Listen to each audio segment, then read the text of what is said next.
You've suffered an injury because of a doctor or hospital, and now you're looking for an attorney and you want to know who is the best medical malpractice lawyer in the state of New York. Would you like to learn the answer? Come join me. I'll share that information with you. Hi, I'm Jerry Oginski. I'm a New York medical malpractice and personal injury trial attorney practicing law here in the state of New York. The reality is that there is no objective way for anybody to tell you who's best, who's not the best.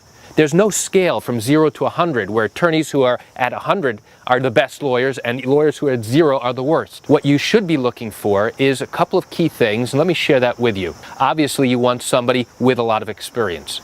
Obviously, you want somebody with a proven track record who's gotten great results in the past.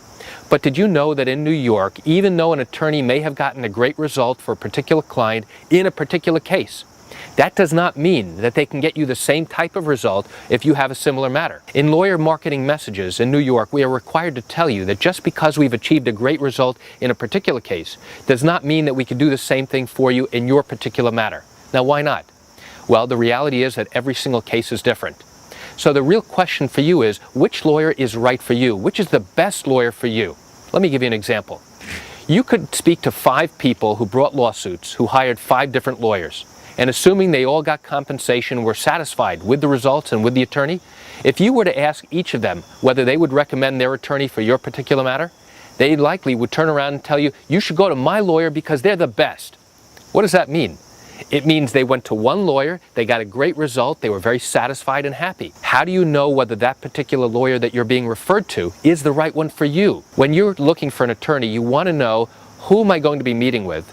How often do you advise me and give me status updates of what's going on in my case, or do I have to chase you down to get status updates? Who's going to be handling my case on a day-to-day basis? Will the attorney that I meet with at the very beginning be the same one who represents me during my deposition, a question and answer session given under oath? On the other hand, you may want to go to a lawyer or a law firm that's a solo attorney or a small firm where one person handles your case from start to finish. That the attorney you meet with at the very beginning is the same one who handles your case day to day, is the same one who represents you at the deposition, and will be the same one who's going to be trying your case if your case goes to trial. Why do I share this information with you? I do that just to give you an insight and an understanding that when somebody says, oh, you should go to my lawyer, he was the best, he got me the best result. Well, that's wonderful. But then you have to dig down deeper and determine whether they are the best lawyer for you. The honest truth is, there is no objective way to determine who is the best lawyer for you and your particular case.